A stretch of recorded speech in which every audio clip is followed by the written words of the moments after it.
Hi, I'm Austin Eartham, and welcome to the Kitchen Table Podcast. I'm here to motivate, educate, and relate you guys, sharing my stories, helping you get 1% better in all areas of your life. Welcome to episode number 102. Happy to have you guys here. Appreciate you guys for tuning in.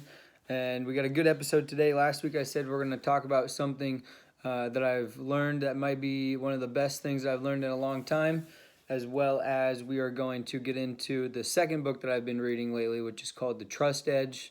It's a great book for corporations and also yourself, because really in terms of life, something you really need is trust in order to move forward. Without trust, you're spending a lot of time doing things that you don't need to be doing, and it takes a lot more time and effort in order to move whatever you are doing forward. So without further ado, here we go. There's not a lot of news this week. I will say I'm doing this a little earlier compared to normal because we've had a lot of snow days lately.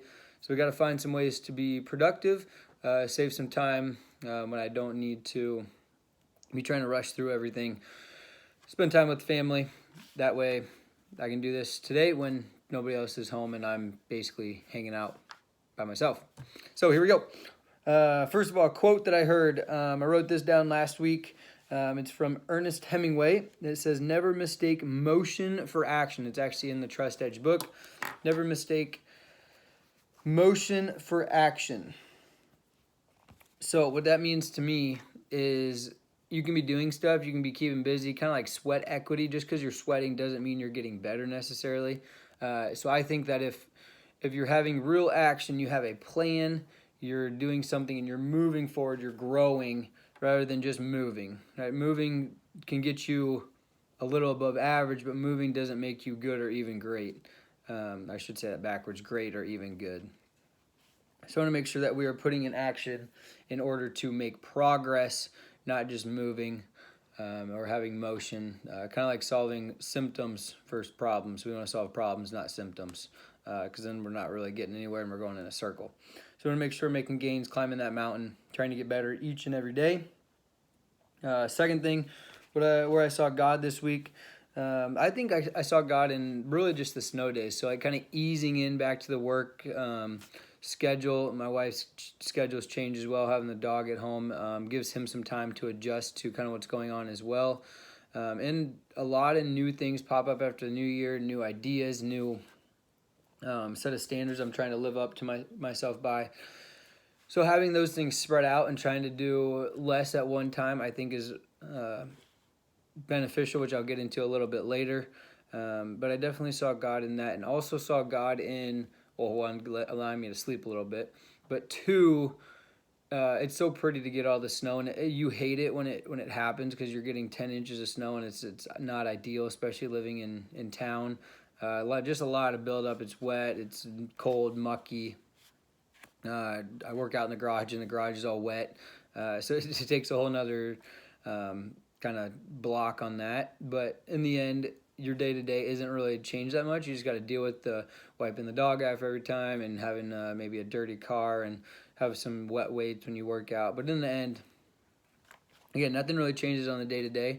And when it's snowing, it's so quiet and peaceful. You can see the white, and it's beautiful. And watching my dog run out in it for the first time. He's never seen this much snow before, and he loves jumping in it and playing. And so it was really good to see kind of that joy in life. Is kind of where I saw God, is in the joy of joy and peace in the scenery and spending time taking it all in.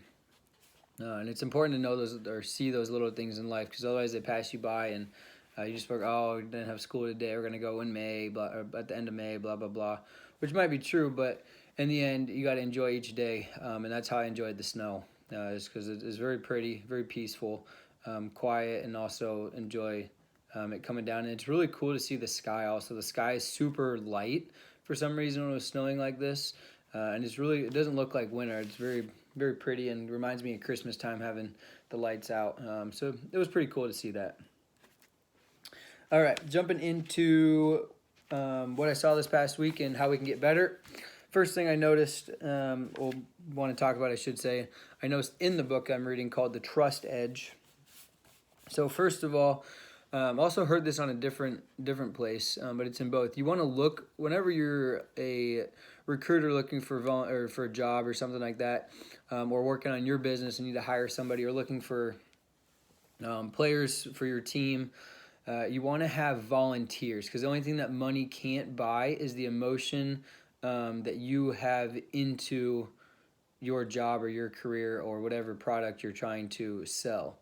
Right? If somebody's intrigued and wants to be a part of it, not just because they can make money, but because they truly care about what it is, then, and it's their number one priority. I've talked this before with teaching. I don't want to teach unless it's their number one priority. So same thing in the workplace. If their number one priority is to help grow whatever you're growing and they get a piece of the pie, that's great. But ultimately, their emotion is what really matters. So you want to have the best people you can have are volunteers, because they have the emotional standpoint. They're not just there to get a paycheck. And that also builds trust, because you know that they're going to do the best for your company or your team, whatever it may be. Second thing the book talks about that I think is super interesting, that we can all get better at all the time. We've talked about this before. Communication, and number one thing is keeping commitments. So keeping commitments is the number one way to grow and build trust. A lot of people will say, oh yeah, I'll follow up with you, I'll call you, and then they never do. Or they say, yeah, I'll think about it, or they make excuses of why they're not going to do whatever it is. If we could keep our commitments and have our word and be loyal, then that builds trust a lot more. They show that 63% of companies are not trustable to the average person because of some mishandled information. If we could all communicate better and follow through with what we'd say from top to bottom in the supply chain, then we would all have better results, both consumer and producer. So this book kind of talks about pillars of trust, right? So we're going to talk about contribution. We talked about commitments. We're going to talk about emotional standpoints. We're going to talk about following through, all these kind of things. There's a bunch of them. I'm not going to give them all away. Just consistency as well is important, something that we've talked a lot about on this podcast. But basically, I wrote down examples of pillars of trust for Digits Game, and it's something that I would love to make a class on or study together. At the end of each chapter, it has the pillar, and then it has reflection questions. Again, we want to be, it's mental training stuff here. We want to be self-aware. Otherwise, we don't know where to start and how to get better. So if you can be more self-aware of what you're good at, what you're not good at, which is the first part of this podcast, and then second of all, how can we improve on what it is? For instance, sometimes I just say like, yeah, I'll reach back out to you, just to say like an end product, whereas that doesn't make me very reliable. And if I say something to my wife that I'm going to do, I need to make sure I follow through with that, because it affects not only me, but her and the rest of our family. So I would love to do a book study on it, or have a little leadership class on it and put that in with leadership. We're talking to CEOs or heads of companies, or a coaching clinic based on the books. I think it would be a really good way to kind of do what we do in this podcast, talk about, okay, this is what we've learned, here's where we're at, how do we improve that for the betterment of our organization and everybody within the organization. So more to come on that with the business. But the last thing I want to talk about with the book that I've read so far is something with contribution, and the 6 ways to maximize your contribution to the organization. So number 1 is to lead by example. Number 2 is to have and meet expectations, right? People say set low expectations and meet those goals or whatever. But we want to have that culture, difference between culture and climate. Climate's on the day-to-day, and culture is throughout the last few years. Who are you?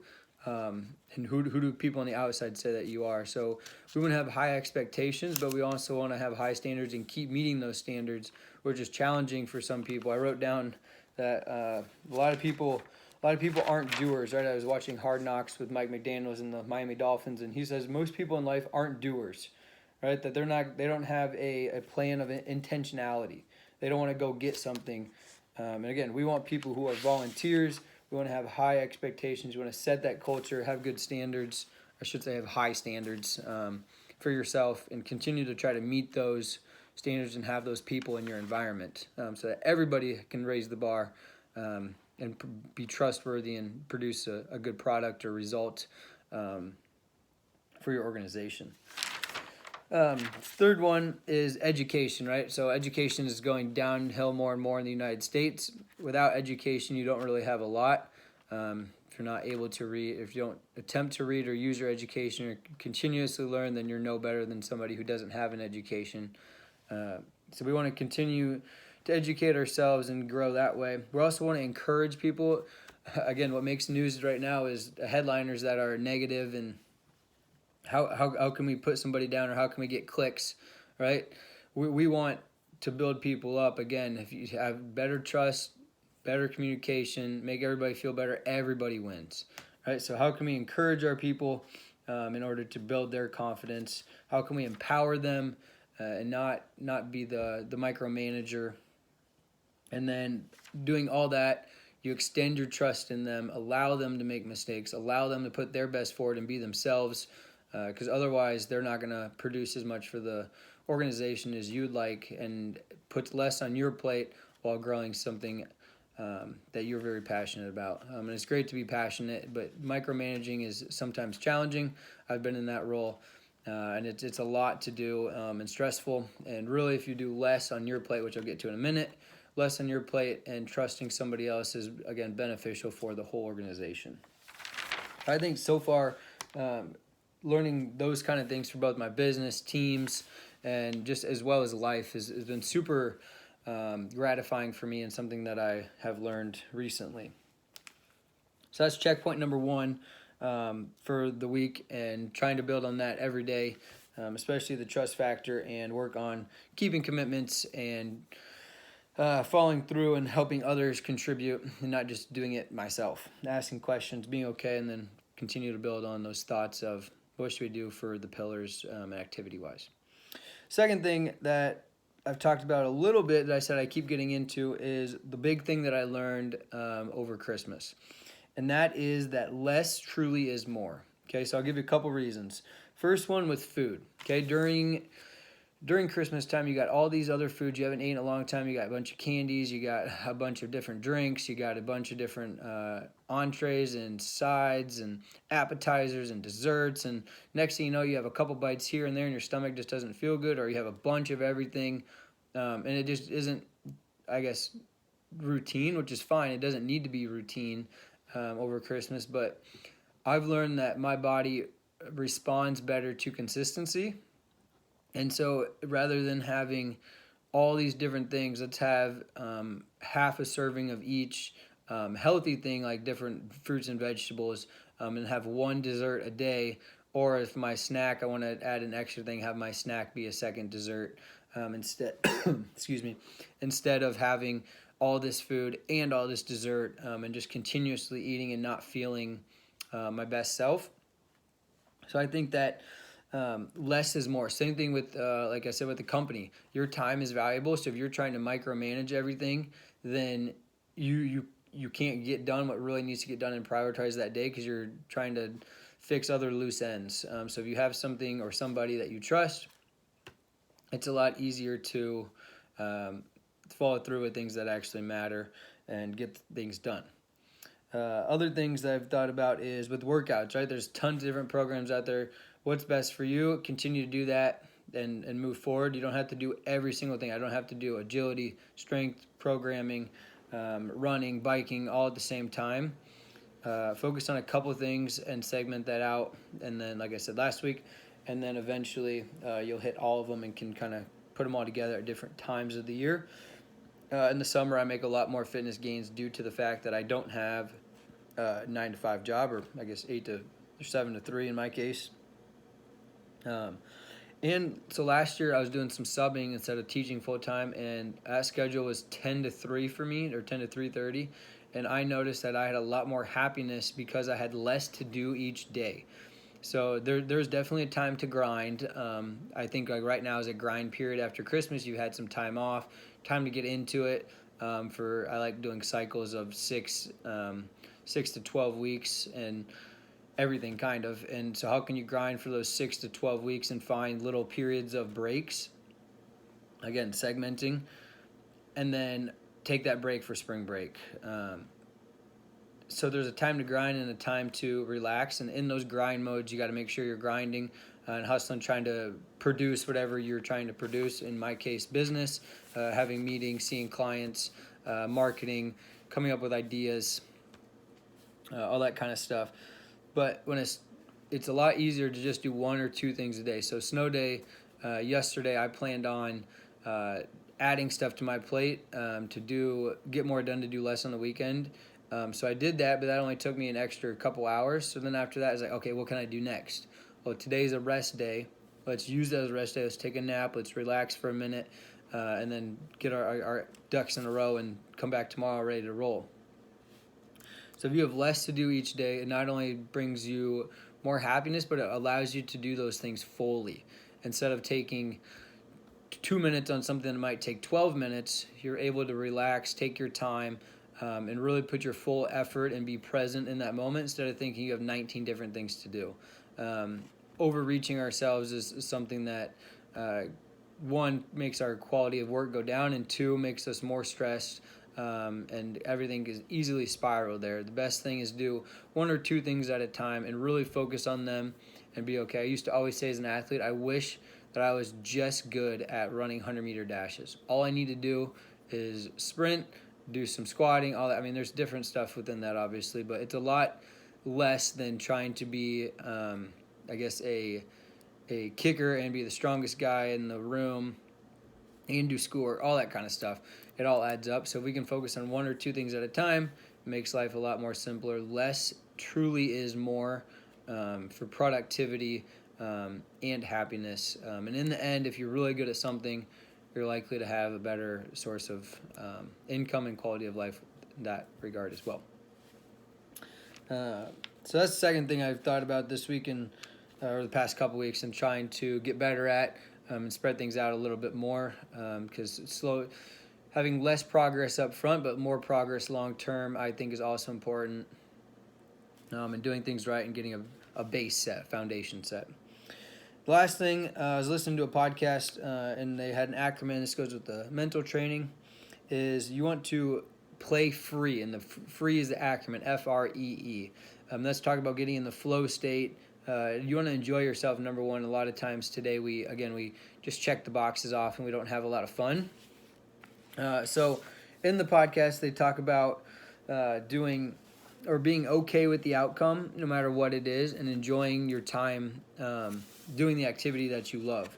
So freedom stands for focused, related, energized, and enjoy the moment, right? So the example that they use, since we're in the NFL playoffs, is to throw a touchdown pass, you risk throwing an interception, right?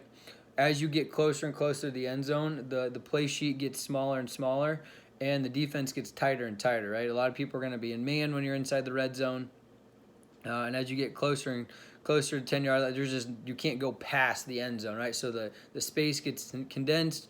More people are likely to tip a ball or be in a throwing lane. So you got to make decisions quick, and you got to be accurate and a little bit more risk-taking in the end. So you risk throwing that interception and not getting any points, but 7 points is better than 3 points, and sometimes you need 7 points to win a ball game. So you're going to risk throwing that interception. If you're tight and you're focused, but you're not locked in, I guess, and you're hesitant, then you're not enjoying that moment, and you're going to have likely a ball that you're not going to like as well as if you were playing free. So we tunnel vision, or being in the zone, is kind of like with that being free, and it's really hard to make yourself get into that. But if you can have that free state of mind and just enjoy where you're at, you're more likely to do better rather than trying to really, really be tense and locked in. We want to be focused but not overly focused. We want to enjoy the moment, have fun with our teammates, and be connected with them. Again, trust them in order to continuously play free. So how does that relate to you? Well, you should do the same thing in your job. We always get caught up in, I have this work to do, this deadline by Friday. I have to get this much stuff done. I have to, after work, I have to go pick up my kids, blah, blah, blah. We got all this stuff on our plate. And again, back to the very start where I saw God, if we can just live each moment and take the positive out of it and redirect our thoughts from negative to positive. Something I talk with a lot of people about in mental training. Snow, most people don't like the snow. Okay, well, it is very pretty. How can we enjoy that moment and spend moments of peace and be present and enjoy that, because we won't get that time back. And no matter what, if you don't make the progress you want, you learn from it and have that self-awareness. If you do make the progress you want, great. You're one step closer to the top of the mountain. And ultimately, we got to continue to try to work, because we're only on this earth for so long, and we got to enjoy the heck out of it. So I think that's all I got for today. Appreciate you guys tuning in. If there's any comments, feel free to leave them for me, and I'll catch you guys next time. Love you. Bye.